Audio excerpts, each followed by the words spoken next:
Bienvenue dans cette nouvelle édition du 12-15. Au sommaire de l'actualité, le Premier ministre mauricien Pravin Jugnauth déterminé à faire reconnaître le droit de l'île Maurice à la souveraineté sur les îles Chagos. Un dossier qui oppose l'île à la Grande-Bretagne. Pravin Jugnauth appelle au retour des Chagossiens sur leur territoire. Le 5 juillet, le projet PROMIFA a officiellement été lancé à Lomé au Togo par le ministre de l'Agriculture Noël Bataka. Le PROMIFA, un projet d'appui au mécanisme incitatif de financement du secteur agricole basé sur le partage des risques. Et puis la crainte d'un retour des violences comme au début des années 2000 s'amplifie en Ituri.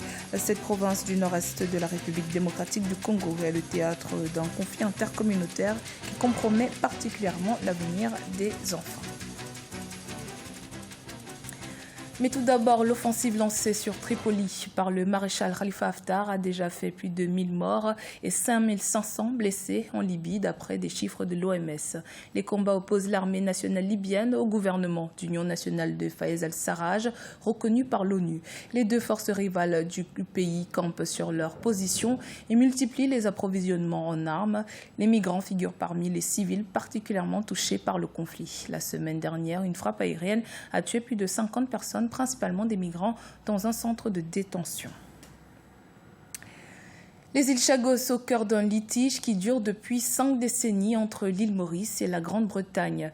Alors que l'ONU a appelé Londres à rendre l'archipel, le Premier ministre mauricien Pravin Jugnauth se montre déterminé à faire reconnaître son droit à la souveraineté sur les îles Chagos et appelle au retour des exilés chagossiens sur leur territoire. Kamesh Katapolé. Il ne lâche pas le dossier chagossien. Le Premier ministre Pravin Jugnauth a affirmé devant l'Assemblée nationale vouloir faire reconnaître son droit à la souveraineté sur les îles des Chagos. Il a également exprimé sa détermination à organiser le retour des exilés sur leurs terres. L'archipel de 55 îles est actuellement occupé par les Britanniques et leurs alliés américains qui y tiennent la base militaire de Diego Garcia. Une base qui joue un rôle important pour les actions militaires menées au Moyen-Orient et dans la lutte contre la piraterie. Diego Garcia est extrêmement important pour les États-Unis, pour le Royaume-Uni, pour la simple et bonne raison surtout que c'est le seul lieu de ce type-là, aussi près de tous les théâtres d'opérations majeures de la zone de l'océan Indien, du grand bassin de l'océan Indien.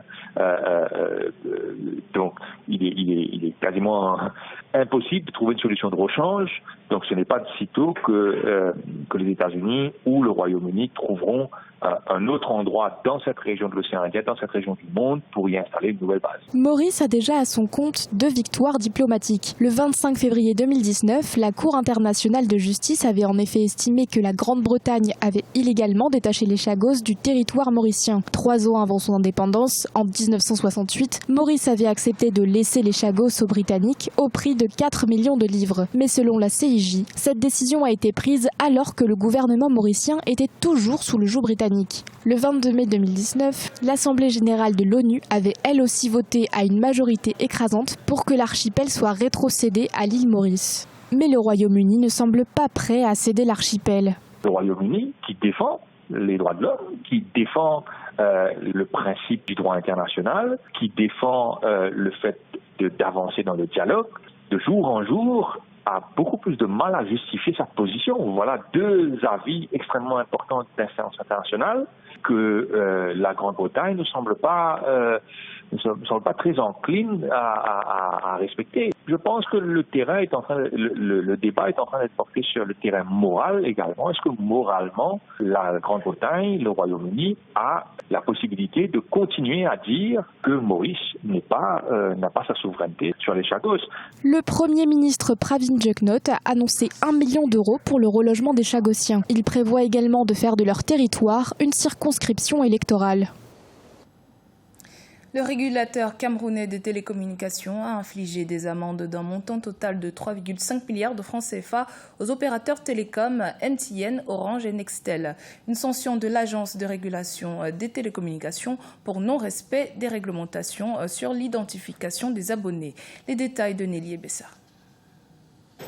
L'Agence camerounaise de régulation des télécommunications a, après plusieurs missions de contrôle de suivi, sanctionné 3 opérateurs de télécommunications titulaires d'une convention de concession. Les opérateurs MTN, Orange et Nextel devront verser des amendes allant jusqu'à 3,5 milliards de francs CFA à l'État camerounais. La sanction la plus lourde est celle d'Orange Cameroun qui s'en tire avec une amende d'1,5 milliard de francs CFA. MTN Cameroun et Nextel écopent eux d'une amende d'1 milliard de francs CFA chacun. Le régulateur leur reproche d'avoir violé la réglementation sur l'identification des abonnés. La distribution des SIM réactivées, la commercialisation des cartes SIM dans les rues, la détention par des personnes physiques de plus de 3 cartes SIM et l'activation des numéros sans identification préalable, la dégradation persistante de la qualité des services des réseaux de communication électronique et en dépit des engagements fermes pris. Les 3 opérateurs disposent d'un délai d'1 mois pour honorer leur cahier des charges. Par ailleurs, le régulateur avait rejeté en juin 2019 les catalogues d'interconnexion proposés par MTN, Orange et IHS, estimant que ces opérateurs n'avaient pas suivi ces recommandations visant à baisser certains tarifs. Cette action s'inscrit en droite ligne de la volonté politique de sécuriser le secteur des télécommunications. Cette entrée nette va constituer une ressource pour les diverses sollicitations de notre trésor, qui connaît actuellement des tensions de trésorerie assez marquées. Précisons qu'en août 2017, MTN, Orange et Nextel avaient été sanctionnés par une amende de plus de 3 milliards de francs CFA, chacun pour des fautes dans l'identification des abonnés. Camtel, l'opérateur historique, avait quant à lui été sanctionné à hauteur de 300 millions de francs CFA. Le Promifa, un projet d'appui au mécanisme incitatif de financement agricole, nourrit de grandes ambitions pour le secteur agricole togolais. Secteur qui constitue une filière clé pour l'économie du pays. Lancé le 5 juillet, le projet qui durera 6 ans vise à professionnaliser la filière agricole avec 300 000 bénéficiaires et la création de 40 000 emplois directs en milieu rural. Les précisions de Philomène.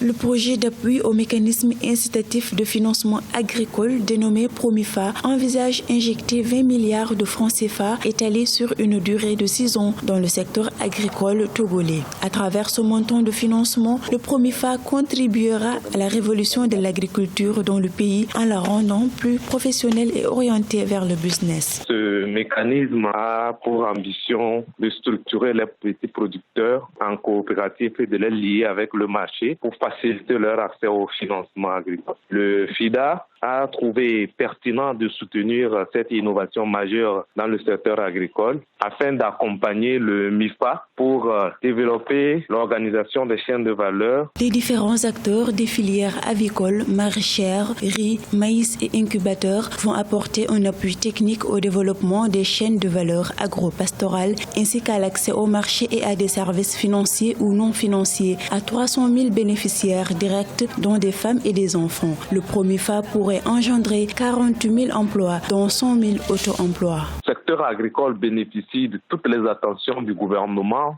Le secteur est aujourd'hui au cœur du plan national de développement PND 2018-2022, en ce sens que l'axe 2 des 3 axes du mécanisme veut transformer les zones de développement agricole en des pôles de transformation agricole. Selon un récent rapport de la Banque centrale des États de l'Afrique de l'Ouest, le Togo a réalisé en 2018 une croissance économique de 4,9% en raison des performances de son secteur agricole. Les nouvelles politiques initiées par le gouvernement, comme le projet de création d'agropoles au nord du pays, sont à l'origine de ce regain d'activité agricole. Les experts prévoient à nouveau une croissance de 5% en 2019 et 5,3% en 2020. En République démocratique du Congo, les violences perpétrées en Ituri affectent l'avenir des enfants.